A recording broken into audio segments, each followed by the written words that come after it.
Est-ce que tout le monde est prêt? Amen.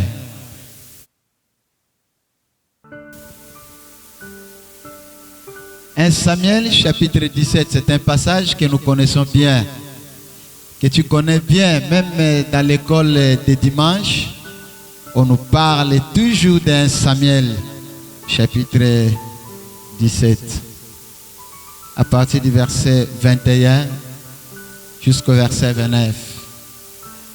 J'attends celui qui est encore assis parce que la parole de Dieu, c'est Dieu lui-même. Il mérite notre honneur. Je lis la parole au nom de Jésus de Nazareth. Non, ce n'est pas avec une vivacité. Je lis la parole au nom de Jésus. Israël et les Philistins se formèrent en bataille, armée contre armée. David remit les objets qu'il portait entre les mains du gardien des bagages et courut vers les rangs de l'armée. Aussitôt arrivé, il demanda à ses frères comment ils se portaient. Tandis qu'il parlait avec eux, voici les Philistins de Gad, nommé Goliath, s'avança entre les deux armées, hors des rangs des Philistins. Ils tinrent les mêmes discours que précédemment et David les entendit. Amen. J'aimerais, si quelqu'un a un stylo surtout, il faut souligner. David les entendit. À la vue de cet homme, tous ceux d'Israël s'enfuirent devant lui et furent saisis d'une grande crainte. Chacun disait, avez-vous vu avancer cet homme? C'est pour jeter à Israël un défi qu'il s'est avancé. Si quelqu'un les tue, le roi le comblera des richesses. Il lui donnera sa fille. Il affranchira la maison de son père en Israël. Quel défi! David dit aux hommes qui se trouvaient près de lui, que fera-t-on encore à celui qui tuera ces Philistins et qui ôtera l'opprobre de dessus Israël? Qui est donc ces Philistins? Qui est donc cet incirconcis pour insulter l'armée du Dieu vivant? Quelqu'un peut dire amen. Le peuple répétant les mêmes choses lui dit, mais c'est ainsi que l'on fera à celui qui les tuera. Eliab, son frère aîné, qui l'avait entendu parler à ses hommes, fut enflammé de colère contre David. Et il lui dit, mais pourquoi as-tu descendu? Et à qui tu as laissé ces paix de brebis dans le désert? Je connais ton orgueil et la malice de ton cœur. C'est pour voir la bataille que tu es descendu. David répondit, qu'ai-je donc fait? Ne puis-je pas parler ainsi? Et il se détourna de lui pour s'adresser à un autre et fit les mêmes questions. Le peuple lui répondit, mais comme la première fois celui qui tuera, n'est-ce pas, c'est Goliath, mais il aura la fille du roi. Elle deviendra le gendre du roi. Le verset 30. Par plaisir de la lecture, il se détourna de lui, s'adressa à un autre et fit les mêmes questions. Le peuple lui répondit comme la première fois. Le verset 31. Lorsqu'il eut entendu les paroles prononcées par David, on les répéta devant Saoul, qui les fit chercher. David dit à Saoul que personne ne se décourage à cause de ces Philistins. Ton serviteur ira se battre avec lui. Est-ce qu'on peut acclamer la parole de Dieu? J'aimerais que tu acclames très bien. Vous savez qu'il y a d'autres délivrances, il y a d'autres miracles qui peuvent s'opérer seulement en acclamant. Parce que la Bible dit que dans la maison de l'Éternel, il faut pousser des cris de joie. Il faut acclamer le Seigneur. Il faut pousser des cris de joie. Parce qu'il les mérite. Oh, oh, alléluia. Seigneur, merci pour ce matin. Parce que c'est un matin différent de tous les autres matins. Seigneur, c'est une semaine que nous allons relever les défis, Père. C'est une semaine, Père de gloire, qui commence avec ta gloire. Oh Seigneur, c'est une semaine que tu vas te manifester. La semaine commence à travers cette prédication. Parle à ton peuple. Parle à moi-même, Seigneur, ce matin. Je suis sans force, ce n'est pas par mon intelligence, ni par ma connaissance. Mais je crois que c'est à travers de toi, Jésus, sans toi, je ne prêcherai rien. Parle à ton peuple. Instruis ton peuple. Le moment est arrivé, Père, qu'il y a un Goliath qui va tomber ce matin. Le moment est arrivé, Père Tout-Puissant Dieu. Oh, il y a un Goliath qui sera tué ce matin. Mon roi, Père Tout-Puissant Dieu, nous voici devant toi. Parle-nous. Au nom de Jésus-Christ de Nazareth. Amen. Oh, que Dieu te bénisse. Si vous pouvez vous asseoir là où vous êtes. Que le Seigneur vous bénisse. Amen. Je suis dans la joie de rencontrer quelques-uns parmi nous qui sont des premières venus, qui sont pour la première fois d'être ensemble avec nous. Je suis dans la joie. Soyez les bienvenus. Soyez la bienvenue. Amen. Lorsque je vois encore Papa Oscar, Papa, est-ce que vous pouvez vous lever? Je me souviens de cet homme. Je ne dis pas beaucoup, mais il est très important. Amen. Il m'a beaucoup soutenu. Maman, est-ce que vous allez encore la reconnaître? Très bien. Vous pouvez vous asseoir. Vous savez que lorsque nous étions encore là, c'est le papa qui venait chaque matin. Vous allez manger quoi? Papa Oscar. Là, j'étais encore en prison. Hein? Gloire à Dieu. Amen. J'ai aussi une personne, une amie qui est avec nous. Maman Gloire, est-ce que tu peux te lever aussi? On peut acclamer aussi le Seigneur Jésus-Christ. Gloire à Dieu. Que le Seigneur te bénisse pour ta présence parmi nous. Ainsi que les autres qui sont venus pour la première fois. Est-ce que vous pouvez vous lever aussi? Tu es venu pour la première fois. Nous allons acclamer le Seigneur Jésus-Christ. Gloire à Dieu. Soyez bénis ce matin. Vous êtes la bienvenue dans la maison de votre Père. Vous pouvez vous asseoir, que le Seigneur puisse vous bénir. Amen. Il y a un thème très important. Voici le sujet de ce matin. C'est une question. Est-ce que c'est ton combat? Quelqu'un peut dire amen. Oh, est-ce que c'est ton combat? C'est une question. J'aimerais que tu parles à celui qui est à côté de toi. Tu lui poses cette question. Est-ce que c'est ton combat? Faites-le. Hein? Oh, vous rêvez. Est-ce que c'est ton combat? Voici la réponse. Ce n'est pas mon combat. Ah, j'aimerais encore que tu le... Est-ce que c'est ton combat? Tu te donnes aussi la réponse. Ce n'est pas mon combat. Que Dieu te bénisse. J'aimerais toujours répéter par rapport à ce qui n'était pas le dimanche passé. Toute une semaine, on ne va pas se voir, on va se manquer beaucoup.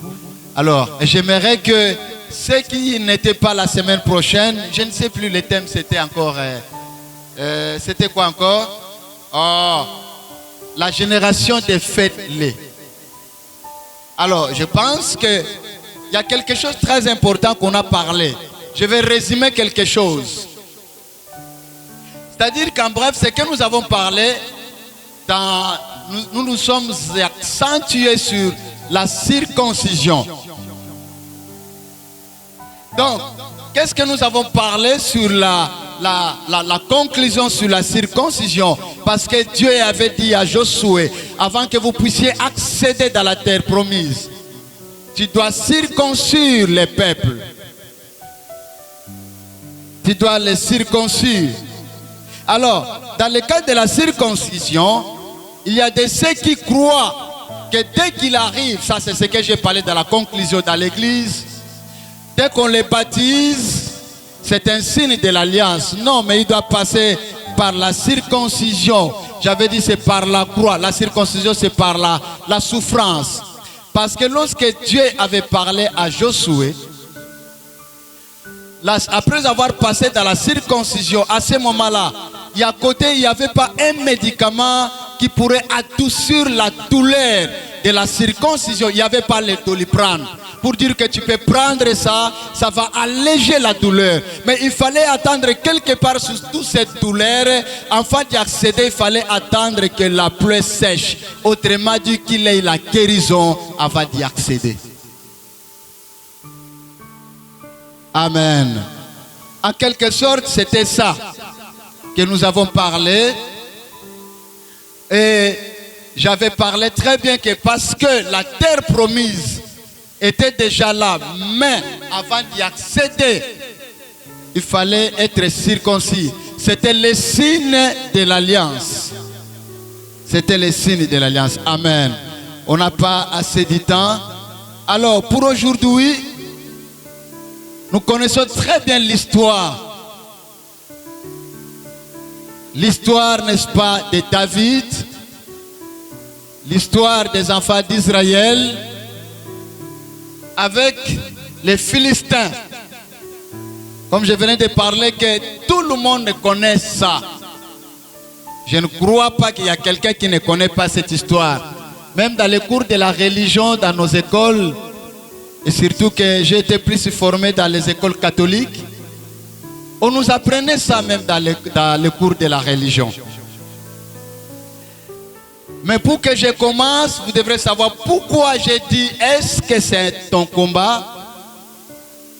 Est-ce que c'est ton combat? La réponse, non, ce n'est pas mon combat. Parfois, la vie nous met dans une situation où nous devons mener une bataille. Parce qu'il s'agit de la bataille. Laquelle, c'est entre les Philistins et Israël. Donc, comme je viens de parler que parfois la vie nous met dans une situation où nous devons mener une bataille ou combattre, alors que cela n'est pas notre combat, n'est pas notre bataille, mais la bataille arrive, le combat arrive. Personne parmi nous aime être tous les jours en train de se battre. Quelqu'un peut dire amen. Donc, pour bien comprendre ce sujet, personne ne choisit le combat. Personne ne choisit la bataille. Mais c'est la bataille qui te choisit. C'est le combat qui te choisit. Je viens de poser la question, est-ce que c'est ton combat? Non. Est-ce que parmi nous, la vie que tu mènes, c'est toi qui l'as choisi? Non. Mais c'est la vie qui t'a choisi, mais toi tu n'as pas choisi cette vie-là. Est-ce que vous me comprenez? Pour bien comprendre encore, je vais éclairer. Le dimanche passé, après le culte, je suis rentré à la maison. Vers 20h, il faisait tellement chaud. Très chaud. J'étais au salon, ça ne va pas. Bien qu'il y avait les ventilateurs, mais vous sentez qu'il faisait très chaud. Moi, j'ai dit, bon, je sors dehors parce que dans la maison il fait très chaud. C'était 20h ou 21h, quelque chose pareil. Je sors dans la maison, je sors. Je suis dans la parcelle. J'ai fui la chaleur, mais j'arrive dehors. Il faisait frais, un peu frais. Mais j'ai été attaqué par les moustiques. Est-ce que vous me comprenez? Moi, j'ai fui la chaleur dans la maison. J'ai dit que non, je vais me reposer dehors parce qu'il fait très chaud. Mais moi, je n'ai pas choisi les moustiques. Au contraire, les moustiques disent que voici notre animal qu'on cherchait pour piquer. Et la malaria, je ne l'ai pas choisi. Mais en sortant les moustiques, mais je me suis dit, dans la maison, il fait très chaud. Je sors encore trop de moustiques. Je vais aller où? Quelqu'un peut dire amen. Est-ce que c'est un combat? Non. Alors, voici la leçon que j'ai apprise. Je n'ai pas choisi la chaleur.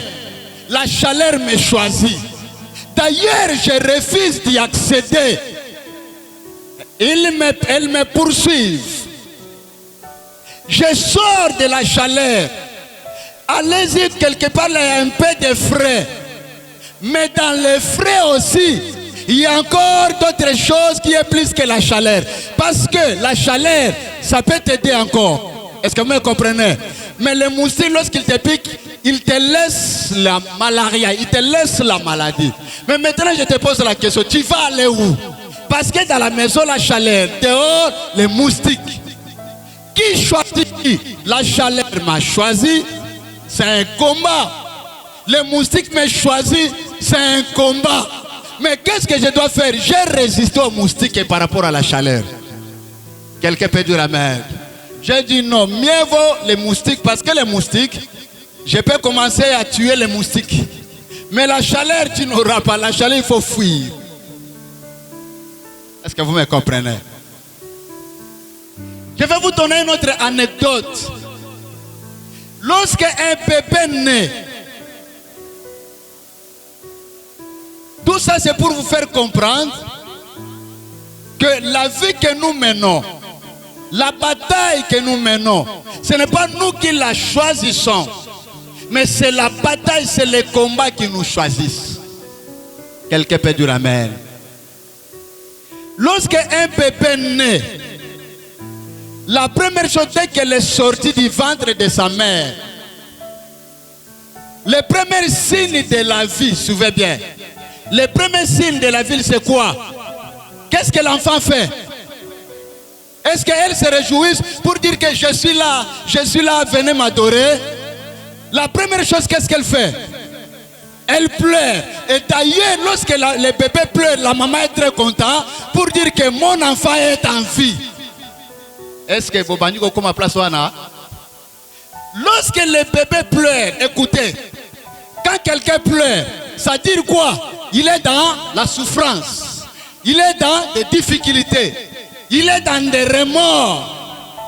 C'est un grand signe que Dieu nous parle. Même pour les bébés. Les bébés sortent quand tu le pleures. Il dit déjà à sa maman, maman, tu me vois maintenant, dès que je suis sorti, ma vie n'est pas facile, c'est la bataille. Le pleur m'a accepté. Le pleur m'a choisi. Pour dire que toute ma vie, ça ne sera que des pleurs, ça ne sera que la bataille.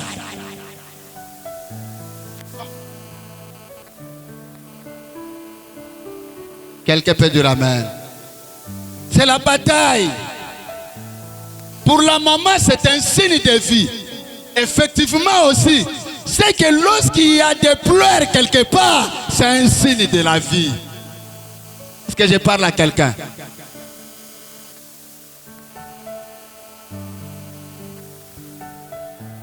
Vous savez, mes chers amis, personne parmi nous a choisi la vie qu'il est en train de mener aujourd'hui. Tu n'as pas choisi la souffrance, mais c'est la souffrance qui t'a choisi. La réalité est qu'aucun de nous n'a le luxe de choisir un père, n'a le luxe de choisir une mère, un frère. Personne parmi nous a choisi la taille qu'elle a. Personne parmi nous a choisi la couleur qu'elle a. Personne parmi nous a choisi la beauté qu'il a. Personne, mes chers amis. Personne n'a ce monopole de choisir. Les comportements même qu'il a, ce n'est pas lui qui a choisi ça. Jamais. Sauf les amis, on les choisit. Quelqu'un peut dire amen. On choisit l'ami que tu dois vivre avec lui, que tu dois marcher avec lui. Mais un père, une mère, une beauté, la couleur, la race, ce n'est pas nous qui les choisissons, mais c'est cette couleur qui nous a choisis. C'est ce que tu vis, ce que tu es. Ce n'est pas toi qui l'as choisi. Dans notre vie, nous ne choisissons que des peu de choses. Parmi les peu de choses que nous choisissons, l'une des rares des choses que nous choisissons, c'est dans le cadre du mariage. Tu dois choisir une femme, tu dois choisir un homme. Et d'ailleurs, dans ce cadre-là, ce n'est pas plus les hommes qui font les choix, ce sont les femmes qui font les choix.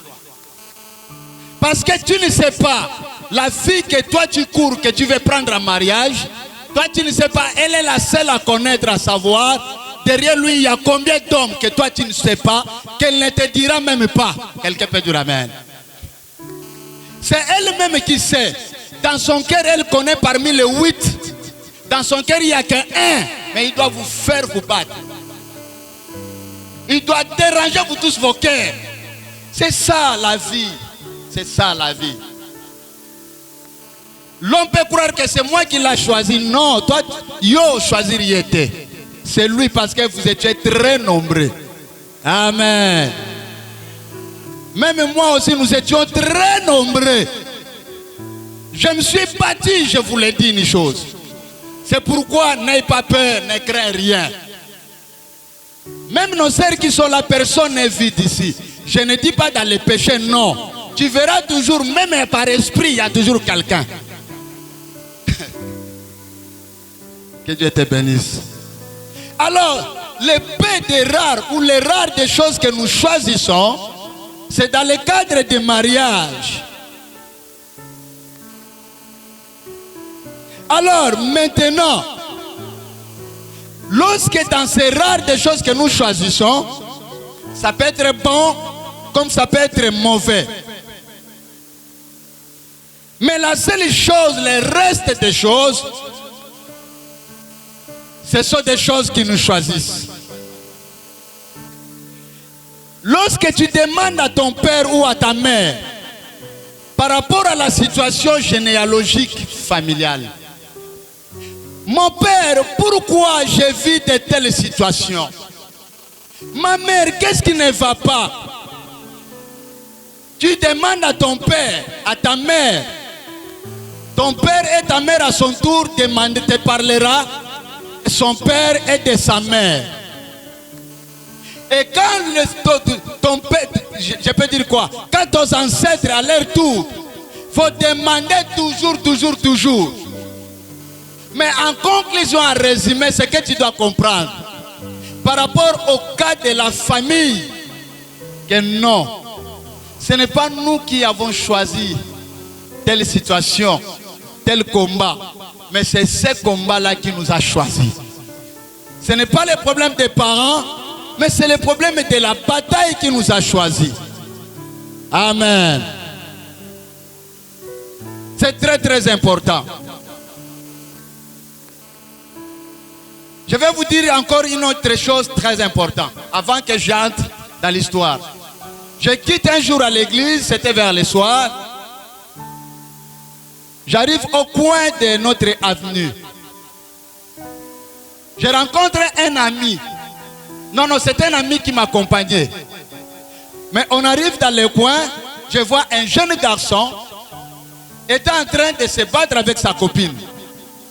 Alors, mon ami qui était là, il croyait que c'était sa belle-sœur. Apparemment, elle se ressemblait. Oh. Il me laisse, il est allé sauter sur les jeunes hommes que lui il ne connaissait pas. C'est ma belle-sœur. C'est ma belle-sœur. Il commence à se battre. Les jeunes garçons, il ne comprend, elle ne comprend rien. Oh, il se bat à la fin, il comprend. Oh, Apoussa, non. C'est pas Micheline. Est-ce que vous comprenez? Oh, moi je dis, mais il demande pardon. Je croyais que c'était Micheline. Je dis, mais non, il ne fallait pas faire ça. Pourquoi? Parce que même si c'était Micheline, il fallait laisser un temps. Mais la leçon que j'ai compris à la fin, ils se sont rendus à la police. L'imprudence c'était quoi? L'ami que j'étais avec lui, ce n'était pas sa bataille, ce n'était pas son combat. Oh, est-ce que vous me comprenez? Même ici à l'église, même dans la vie, on entre dans la bataille qui ne nous appartient pas. Deux personnes se chamaillent. Toi, tu vas aller entrer dans la chose que tu ne comprends pas. Les tenants et les aboutissants. C'est ce qui était dans l'histoire de David. C'est ce qui était dans l'histoire d'Israël avec les Philistins. Qu'est-ce qui est arrivé? Nous connaissons très bien l'histoire de David, qui fut le 8e fils d'Ésaïe. Lui, il n'était pas là lorsqu'il y avait la guerre. Il était en train de paître les troupeaux de son père dans la forêt. Le papa lui a appelé pour dire, tu dois aller apporter la provision à tes frères qui sont dans la bataille. En soi, la bataille n'était pas pour David. Est-ce que vous me comprenez? Ce n'était pas le combat de David. Non, ce n'était pas la guerre de David. David ne connaissait absolument rien. Même Ésaïe ne savait pas aussi que là-bas il y a la guerre. Il était dans la forêt. Son père lui appelle, amenez la nourriture à tes frères. Il a pris la nourriture, le déjeuner. Il a commencé à porter. Arrivé auprès de ses frères, il avait son grand frère qui était un combattant, un bagarreur. Eliab, un homme fort, vigoureux. Alors, David ne connaissait pas, mais quelque chose de très intéressant. À l'arrivée de David, il y avait, n'est-ce pas, des paroles qui sortaient. À côté, il y avait un Goliath. Goliath était là, en train de prononcer, en train d'injurier le Dieu d'Israël. Il était en train d'insulter le Dieu d'Israël. David a écouté ça. Parce que la Bible dit qu'il a entendu. Quelqu'un peut dire amen. Ce qui a fait la force, ce qui a incité la colère de David, ce qui a suscité la vengeance de David, il a écouté ce que disait Goliath. Amen. Il va demander à ses frères, qu'est-ce qui se passe? J'ai entendu cet homme en train d'insulter le Dieu d'Israël. Il a entendu. Or, la Bible nous dit quoi? La foi vient de ce qu'on entend. Et de ce qu'on entend vient de la parole de Dieu. L'avantage de David, parce qu'il entendait la parole. L'avantage de celui qui écoute. Quelqu'un peut dire amen. Tu es avantagé ce matin parce que tu es en train d'entendre. La foi vient de ce qu'on entend. Et de ce qu'on entend vient de la parole de Dieu. Ça a affermi la foi de David. Comment? Là-bas, c'est la bataille. Là-bas, c'est la guerre. C'est le combat. Ces messieurs est en train de citer mon Dieu, cette parole, la colère sainte est entrée dans son cœur. Plus que tu écouteras la parole de Dieu comme ce matin, plus qu'il y aura la vengeance spirituelle. C'est-à-dire plus que tu auras la colère sainte. Parce qu'il y a une différence entre la colère proprement dite et la colère sainte. Dans la colère sainte, il y a, n'est-ce pas, la conviction qui commence à monter. Il a écouté. Amen. Il a entendu le bruit de Goliath. L'avantage de celui qui entend. Il a écouté. Maintenant, voici Goliath, pardon. David va demander. Là, il est en train de faire semblant. Il va demander à ses frères. Ce n'était pas à ses frères. D'abord, il a demandé à ses frères. Mais écoutez, Yaya, je suis en train d'écouter ces messieurs-là en train de gronder, de défier les dieux d'Israël. Mais qu'est-ce qu'on donnera à celui qui tuera cet homme?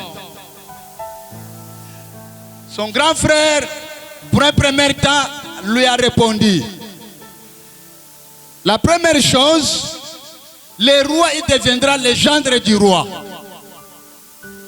Deuxième chose, sa famille sera affranchie. Quelqu'un peut dire amen. David a écouté les avantages. Hein? La famille sera affranchie. Deux, j'aurai la fille du roi. Vous savez qu'à ce moment, David était déjà oint par le prophète Samuel. Est-ce que vous comprenez? Avant qu'il se rende là-bas, il était déjà oint. Quand il l'a appris comme ça, le courage est revenu encore. Il a d'abord écouté le langage de Goliath et il viendra encore écouter une bonne parole. Pour écouter, pour dire, c'est lui qui tuera. Ah bon? C'est une très bonne chose. Il commençait à servir. Il part encore quand son grand frère a écouté. Son grand frère a écouté. Toi, qu'est-ce que tu demandes? Il a dit, mais qu'est-ce que j'ai fait? Je ne peux pas écouter. Il dit, non. Je connais ton orgueil. Je connais ta malice. Là, tu vas te porter garant. Vous devrez savoir une chose. Suivez très bien. D'abord, selon les théologiens, ceux qui ont étudié la Bible, ils disent quoi? On doute même la naissance de David qu'il fut le fils d'Ésaïe. Vous savez le pourquoi? D'abord, étant que jeune garçon par rapport au boulot, par rapport au travail, son père lui a pris le jeune homme, il lui a placé dans la forêt pour s'occuper des brebis. Ça, c'est la première chose. Et la deuxième, vous allez voir que la naissance de David, c'était un problème familial. À un moment donné, il y avait des discordes entre Ésaïe ainsi que sa femme. Parce que selon le nombre d'enfants que Ésaïe voulait, c'est comme si David est venu non à la volonté de David. Non à la volonté d'Ésaïe. Est-ce que vous comprenez? Alors, il y avait déjà, lorsque David est né, il y avait une discussion même parmi ses frères. Est-ce que c'est notre frère? C'est pourquoi quand vous lisez Psaume 54, David dit ceci. Non, 51, entre 51 et 54. Il dit ceci. Je suis né dans l'iniquité et ma mère m'a conçu dans le péché. 51. Est-ce que vous pouvez lire ça? Quelqu'un peut dire amen. Donc vous voyez que même la naissance de David, c'est un problème familial. Je suis né dans l'iniquité. Ma mère m'a conçu dans le péché. La cause déjà, de bas âge, ça posait déjà un problème. Et ce qui avait fait que, à un moment donné, David n'était pas tellement aimé dans sa famille. Or, celui qu'on haïssait ne savait pas qu'un jour, c'est celui-là qui sera le champion de la famille. Est-ce que David qui a choisi son père? Est-ce que c'est David qui a choisi sa mère? Quelle que soit la lignée où tu es venu, si le papa était polygame, ça ne te dit, ce n'est pas ton problème. Ce n'est pas toi qui as choisi le papa. Ce n'est pas toi qui as choisi la maman. Ce n'est pas ton problème. Quel que soit dans la lignée tu viens. Mais le problème c'est quoi? Tes frères, tes soeurs peuvent taillir. Il peut y avoir des discordes, des situations. Ce n'est pas notre frère, ce n'est pas notre soeur. Ça n'a pas commencé avec votre famille. Ça a commencé aussi avec la famille de David. Oh, quelqu'un peut dire amen. Et surtout, vous savez, dans la famille polygamique, c'est que la force que le papa doit faire, comment tout le temps unir les enfants. Parce que la richesse que les parents laissent en Afrique, c'est la polygamie.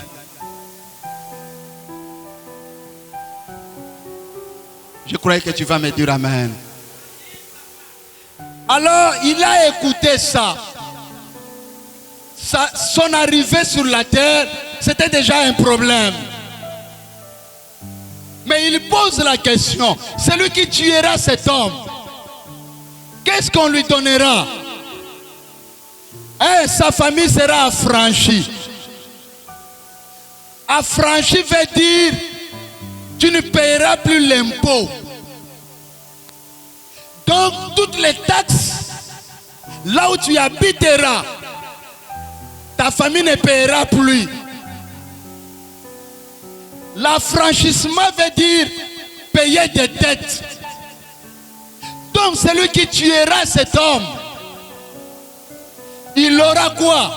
Toutes les dettes seront effacées. Est-ce que vous comprenez ça? J'insiste encore. C'est là où se trouve notre message. Celui qui tuera cet homme, il ne paiera plus l'impôt. Toutes ces dettes seront payées et il deviendra le gendre du roi. David a compris. Je suis né dans la pauvreté. Je ne fais que sortir l'odeur des brebis dans la forêt. David s'est retrouvé devant comment toute une génération dans sa famille sera affranchie. Quelqu'un peut dire amen. David a vu comment sa famille sera connue. Comment la famille, la malédiction de la famille sera brisée. Comment celui qui tuera Goliath, la malédiction générationnelle sera détruite. Les dettes seront payées. Et David dit oui, je suis né endetté, je suis né en difficulté. Mais comment cet incirconcis, il est en train de tout faire? Je vais oser. Amen. Il est arrivé. Mais écoute, David n'avait pas seulement le combat, son combat n'était pas seulement avec Goliath, mais c'était avec son frère biologique. Quelqu'un peut dire amen. Peut-être c'est son frère biologique qui pourrait l'encourager, qui pourrait lui dire, mon petit, je sais lorsque tu es dans la forêt. Il a appris, Eliab aussi a appris. Lorsque l'ours venait, le petit David tombait sur l'ours pour protéger les brebis. Il tuait, il déchirait l'ours. Ses frères écoutaient ça. Regardez-moi, écoutez un peu. Entre Goliath et ours, entre Goliath et le lion, qui est le plus fort? Ses frères écoutaient. Ils ont entendu. Mais voici le langage de son frère. Je connais ton orgueil. Je connais ta malice. D'ailleurs, qui t'a appelé ici? Rentre chez nous. Allez voir des petits brebis qui sont restés. Peut-être il y a une brebis qui va mettre bas. Tu vas récupérer l'enfant. Tu vas encore les garder, les protéger. Pourquoi? Vous savez, David dit, mais comment? Si c'était une autre personne, je pourrais écouter. Mais encore mon frère, c'est pas grave. Je ne vais pas écouter la parole de mon frère. Parce que David était devant, où il devient riche, où il devient pauvre. Où il soit écrasé, où il écrase. où sa famille puisse sortir dans la noblesse, où sa famille reste dans la coquille. Quelqu'un peut dire amen. Mais il a dit, je n'écoute pas. La Bible dit quoi? Vous aurez les ennemis, d'abord les gens de votre famille, vos frères à vous. La frère commence dans la biologique, même à l'église. Mais il était devant la destinée. La grande destinée était devant lui. Quelqu'un peut dire amen. Écoutez, mes chers amis, lorsqu'il parlait à David, nous te connaissons, nous connaissons ton orgueil.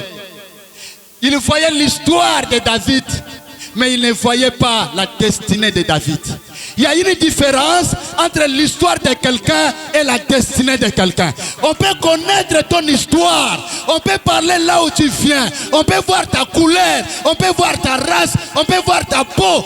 Les gens se souviennent de ta famille, de la pauvreté, où il n'y a rien. Mais les gens ne verront jamais ta destinée, ce que tu seras demain. Quelqu'un peut dire amen. Exactement aussi, David, son frère, s'est attaché à l'histoire, mais il ne voyait pas la destinée. Il ne voyait pas la destinée, il voyait l'histoire. Oui, vous ne savez pas mon histoire, vous ne savez pas l'histoire de l'autre. On verra toujours les valeurs là. Vous connaissez ces valeurs-là. Il fut mon ami. Ah, qu'est-ce qu'il fera? Non, il est quoi? Oui, c'est vrai, mes chers amis. N'attachez pas à l'histoire de quelqu'un, mais attachez à sa destinée. C'est ce qui a manqué au grand frère. C'est ce qui a manqué à Eliab. Il se retrouve devant et le combat contre les Goliath, combat encore contre ses frères. C'est ça dans nos familles. Tu dois avancer, tu dois aller. Mais chaque fois, qu'est-ce que le diable fait? Les péchés que tu as commis il y a longtemps, tu avais avorté, c'est déjà passé. Ça, c'est l'histoire du passé. À chaque fois que tu vas avancer, tu verras un esprit, le diable se présentera. Tu n'avanceras pas, tu vois ce que tu avais fait. Non, tu n'as pas besoin. Ce qui est passé est passé. Mais moi, je vois encore. Ne vois pas ton frère, n'écoute pas ton frère. Mais ce que tu dois voir, ta destinée qui est devant toi. Mais pour y arriver, Goliath doit être tué. Il faut que Goliath,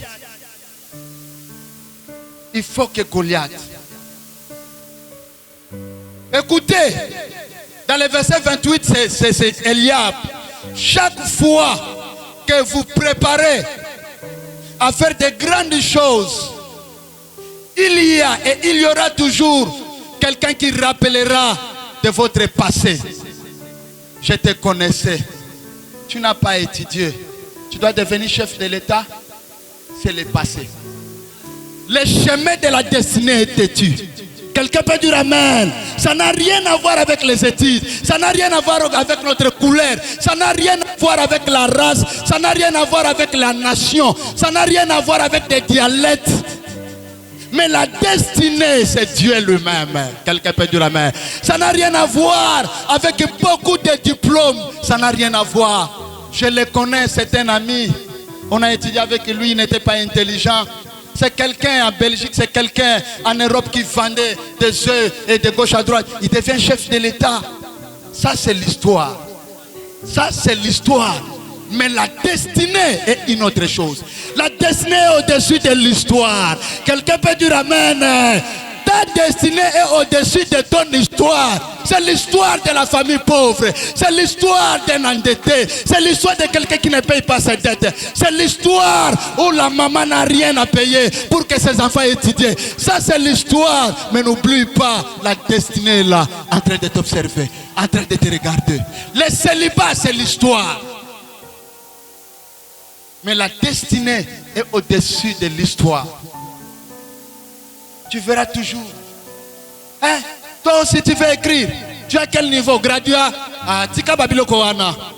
C'est l'histoire. Et c'est ta chanson là. Tika na yope. Oui, c'est l'histoire. Les gens s'attachent toujours à notre histoire. Est-ce qu'il osera? Il fera ça? Mais je te dis une chose. la destinée t'amènera à écrire des livres.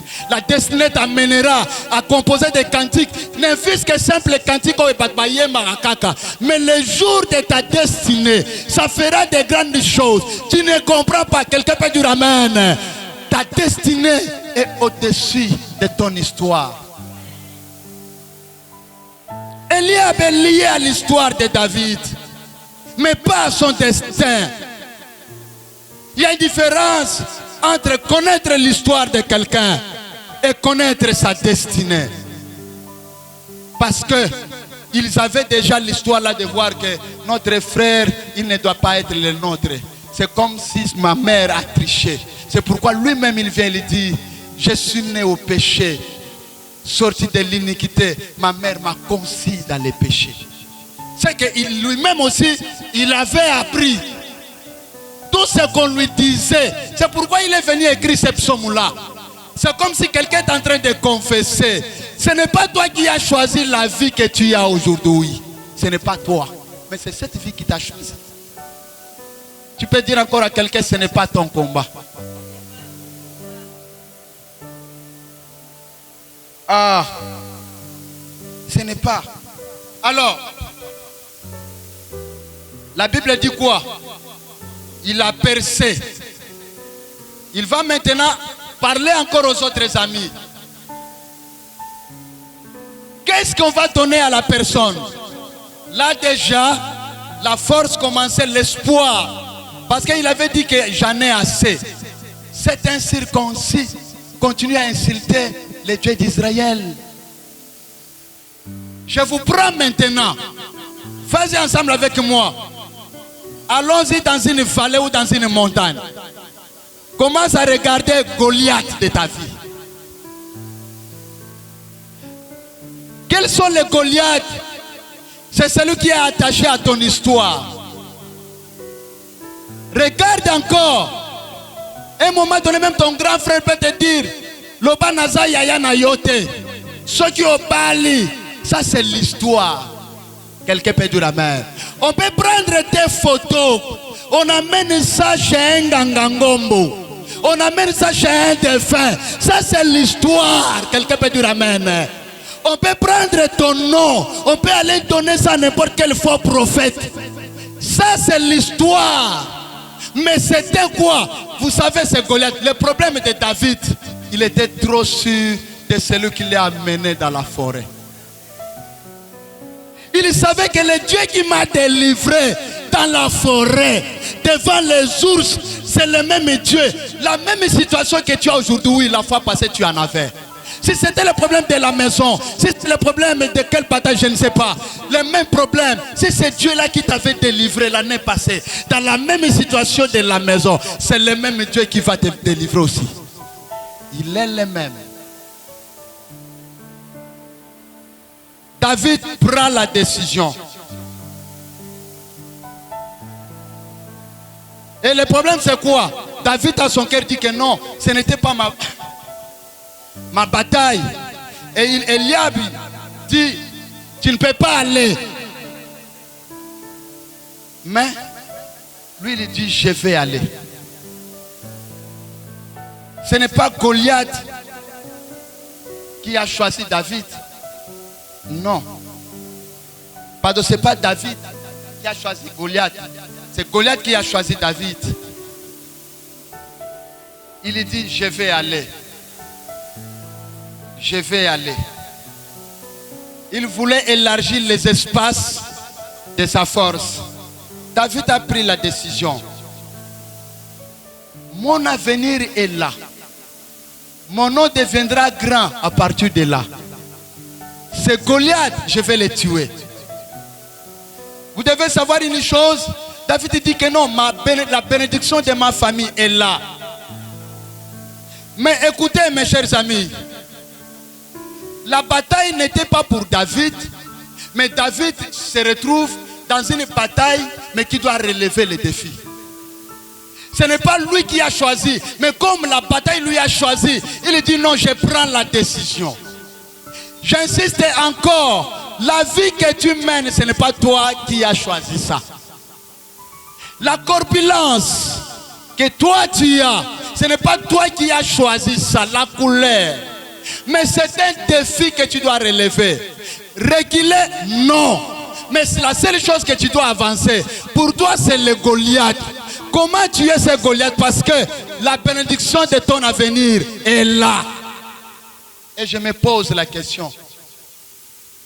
Ce message, je pose, je prêche pour David, pour Jésus-Christ, ou je te prêche. Goliath est là, on doit le terrasser.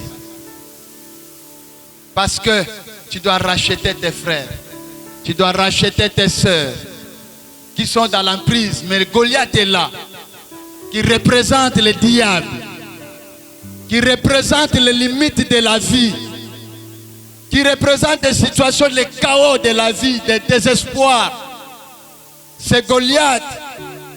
Vous allez voir que la colère d'Eliab ressemble, n'est-ce pas, à la colère de Pierre. Avant que j'y arrive, mes chers amis, il a pris d'abord la décision pour dire que je vais, la détermination. Bien que ce n'est pas mon combat, mais j'ai le droit de combattre. Et ce combat que je vais combattre, je vais gagner, je vais remporter. Écoutez, ne regardez pas la dimension ou la taille de Goliath. Il t'a choisi. Mais dans toi, c'est la détermination, c'est la décision. Dès que tu nais, tu es dans la bataille, dans les combats. Ça peut être dans le domaine du mariage. Il y a des Goliaths qui sont devant toi, qui cherchent à écrouler ton mariage, ton foyer. La vie te rend de plus en plus difficile. Mais c'est le problème de la détermination. Quel que soit le temps, j'y arriverai. Quel que soit le moment, je crois, je vais faire quoi jusqu'à ce que je réussirai. C'était le problème de la détermination. Mais maintenant, ce message, c'est pour Jésus-Christ. Or, vous allez voir qu'il y a une similitude entre Jésus-Christ et David. David est devant la montagne. Goliath était là. C'était dans une montagne qu'il se battait. Oh, lorsque nous voyons Jésus-Christ, vous allez voir qu'il y a une similitude. Premièrement, d'abord, quand vous lisez Matthieu chapitre 1er, généalogie de Jésus, la Bible dit quoi? Jésus, fils de David. J'aimerais que vous puissiez lire ça. Jésus-Christ est fils de David. Oh, lorsque nous voyons David était venu uniquement amener la nourriture à ses frères parce qu'il y avait la bataille. Ce n'était pas sa bataille. Ce n'était pas son combat. Lui, il est venu apporter seulement quoi? La nourriture. Mais en apportant la nourriture, il se retrouvait en train de combattre pour que la victoire revienne à ses frères. Oh, quelqu'un peut dire amen. Ça, c'est un. Oh, lorsque nous voyons aussi Jésus-Christ, pour qu'il arrive là où il était, il y avait 42 générations qui étaient passées. Et la Bible dit, Jésus-Christ, fils de David.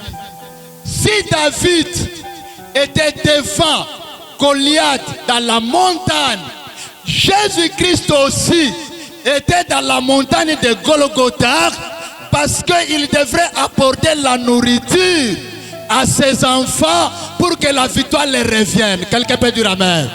Je vais encore éclairer très bien, mes chers amis. Voici ce que la Bible dit. Jésus-Christ, il va dire une chose. Je suis le pain de vie. Vos pères ont mangé la manne dans le désert. Ils sont tous morts. Mais celui qui boit mon sang et celui qui va manger mon pain ne mourra plus. Oh, quelqu'un peut dire amen. Or, David aussi, il a apporté la nourriture à ses frères. Lorsqu'il a amené la nourriture à ses frères, après la nourriture, à partir de cette nourriture, la victoire est venue. Il a déposé la nourriture. Il est allé combattre. Et c'est pourquoi je te dis, ce n'est pas ton combat, c'est le combat de Jésus-Christ. Ce n'est pas toi qui combats, tu n'as pas la force. Mes chers frères, j'ai vu dans une vidéo une église avec des balais en train de chasser le diable. Vous êtes en train de perdre le temps. La bataille que tu as, ce n'est pas ta bataille. Ce n'est pas parce que tu gênes, ce n'est pas parce que tu pries, mais parce qu'il y a quelqu'un sur la montagne de Golgotha. C'est celui-là. Il a dit, je dois apporter la nourriture. Quelle était la nourriture? C'est son corps. Quelle était la nourriture? C'est son sang. Celui qui boira mon sang, celui qui mangera mon pain, mon corps, il ne mourra plus. Mais vous savez, c'était une histoire que même les disciples de Jésus n'ont pas compris. Vous savez, lorsqu'il est arrivé un moment, Jésus a dit à ses disciples, l'un de vous me trahira, je dois mourir. Vous savez l'attitude de Pierre? Pierre s'est soulevé. C'est comme Eliab. Pierre s'est soulevé pour dire que, mais toi, Jésus, qu'est-ce que tu dis?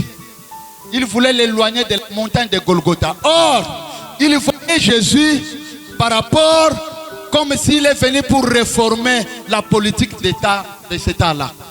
Ce n'était pas là. C'est pourquoi il dit que non.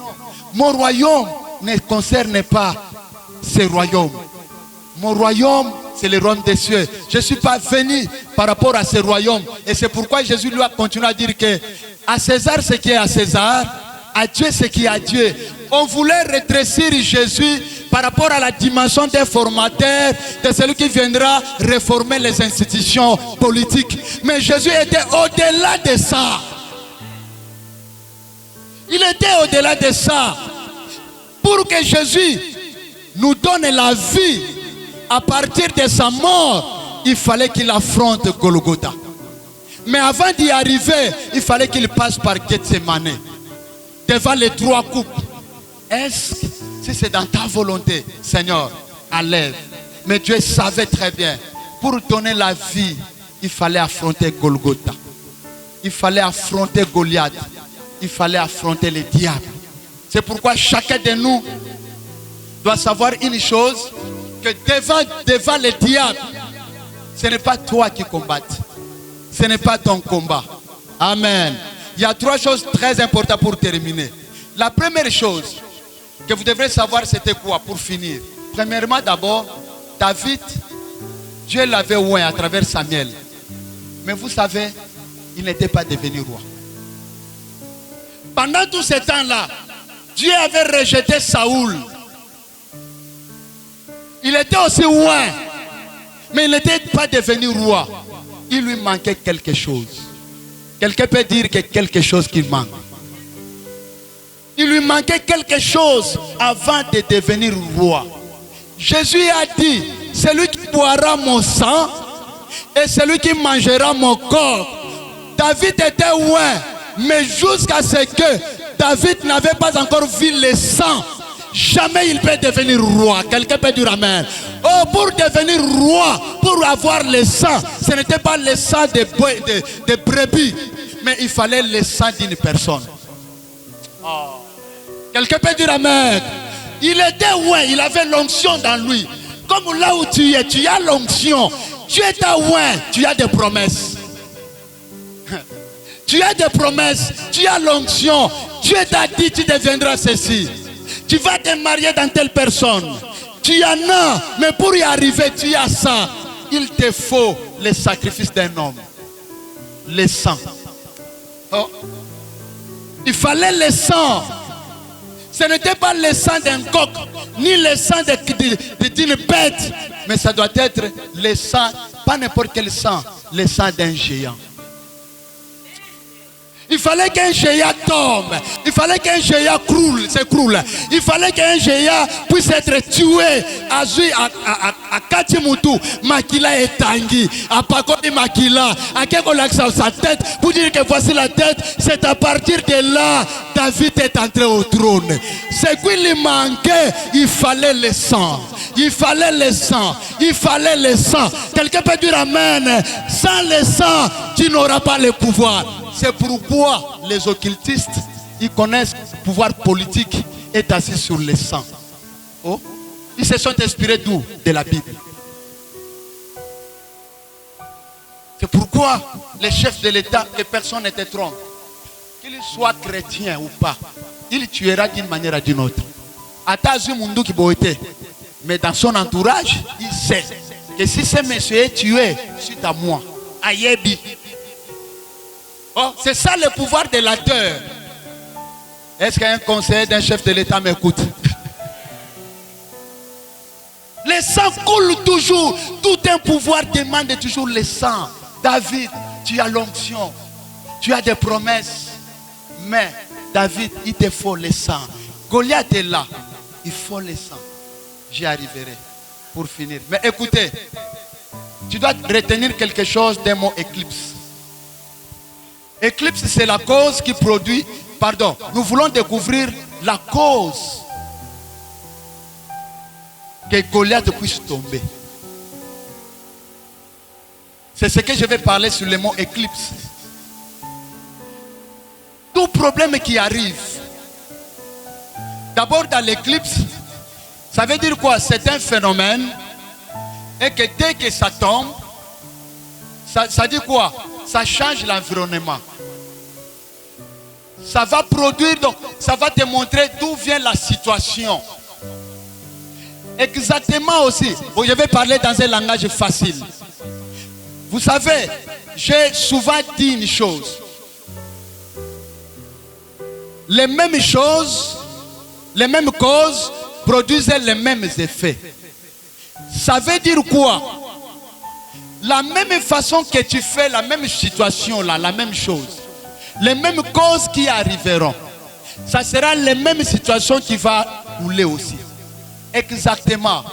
David devrait comprendre d'abord la cause de la situation. Quand il a compris.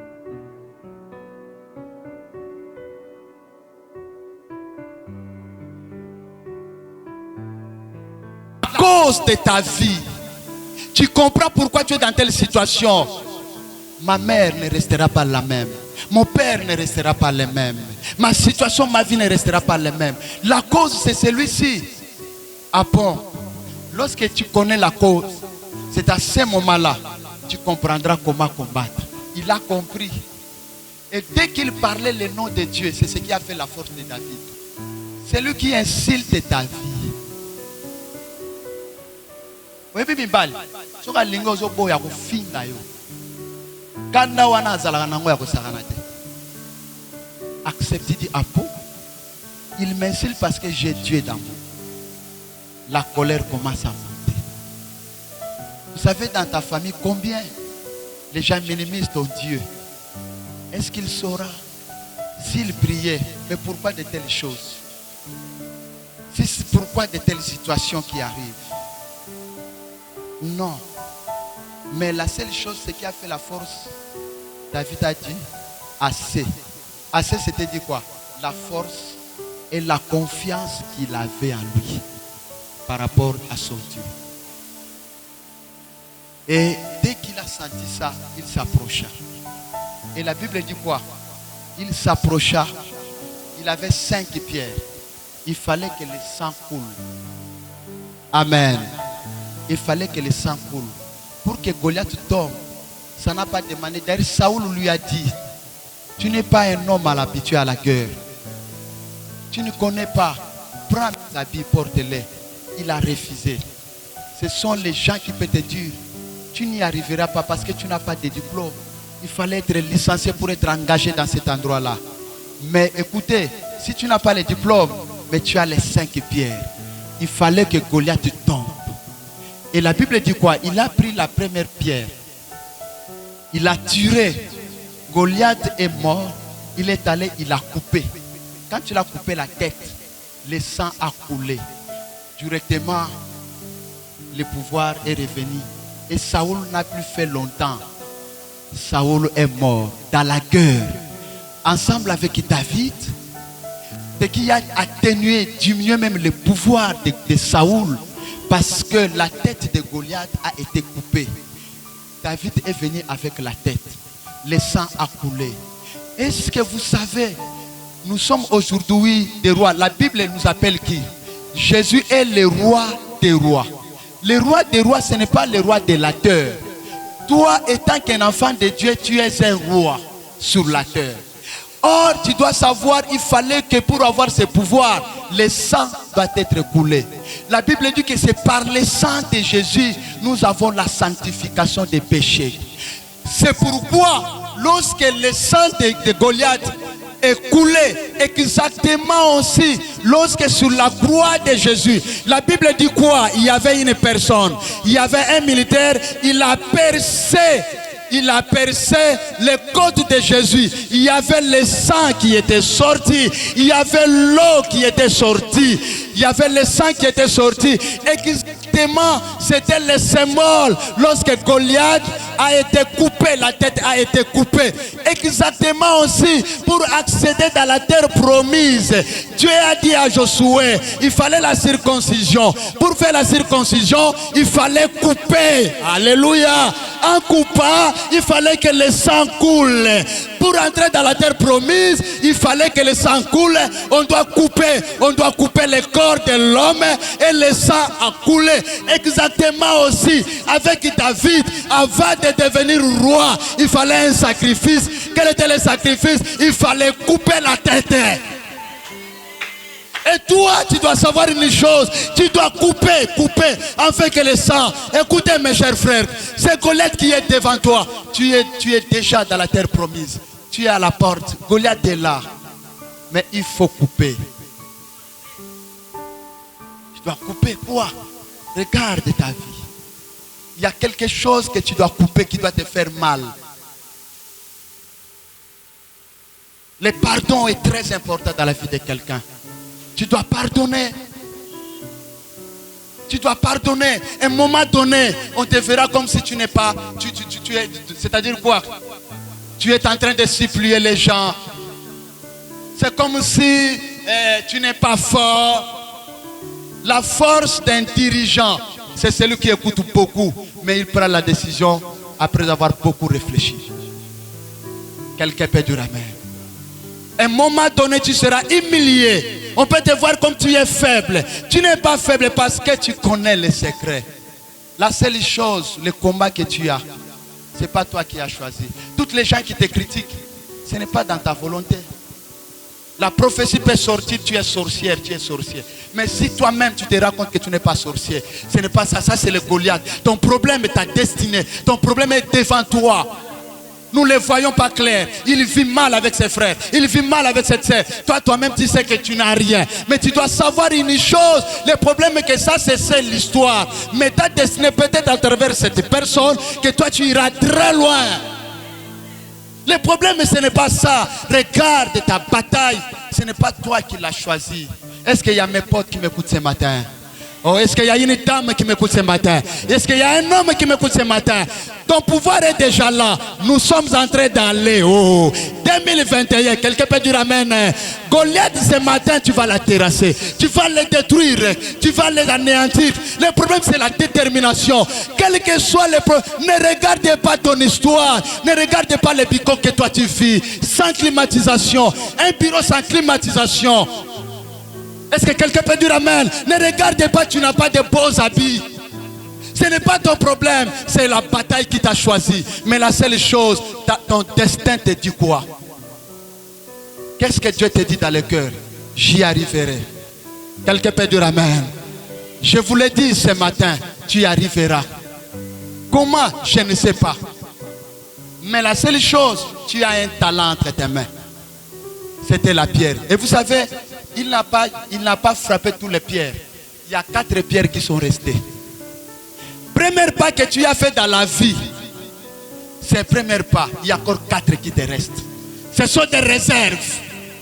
Le boulot que tu as rencontré là, que tu as eu, le marché, ça ce n'est qu'une première pierre. Mais il y en a encore 4 qui t'attendent. Oh. Quelqu'un peut dire amen. Le succès que toi tu as eu, ça ce n'est qu'une première pierre. Il y en a encore en réserve.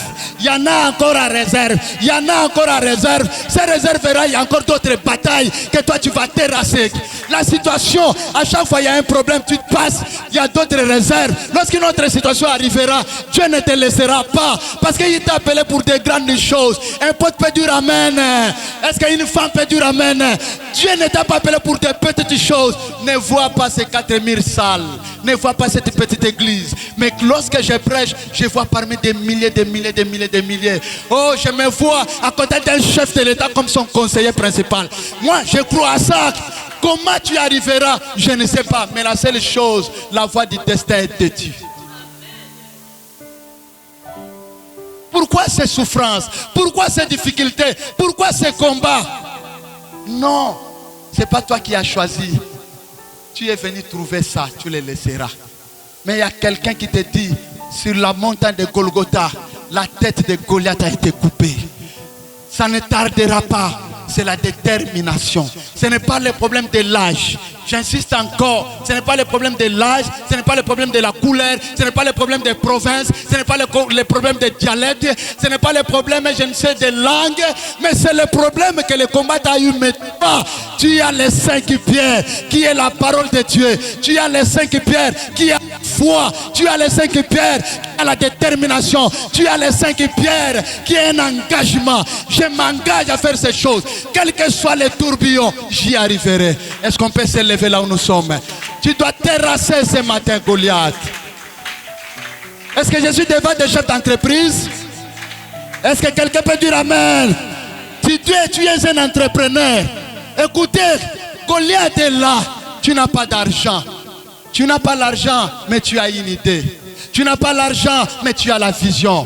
Tu n'as pas l'argent, mais tu as les projets. Est-ce que tes futurs grands pasteurs sont ici? Soyez déterminés femmes. Soyez déterminés hommes. Sache très bien, ce matin, ton Goliath tombe. C'est la semaine de la gloire. Quelqu'un peut dire amen? Quelqu'un peut croire que cette semaine, elle va marcher en roulant? Tu vas marcher vite. Quelqu'un peut dire amen. Est-ce que tu as de la foi? Je vais me marier comment? Tu ne sais pas comment y arrivera. Goliath te dira, tu ne sauras pas. Vous savez, la Bible dit quoi? Les gens voient ce qui frappe aux yeux. Mais Dieu voit le cœur. Le cœur de David était disposé. Regarde le passé de David dans l'iniquité, dans les péchés, mais le chemin de destin. En devenant le gendre du roi, il est devenu roi lui-même. Oh, que Dieu te bénisse. Je vois la main de Dieu sur toi. Mes chers frères, Dieu lorsqu'il a placé...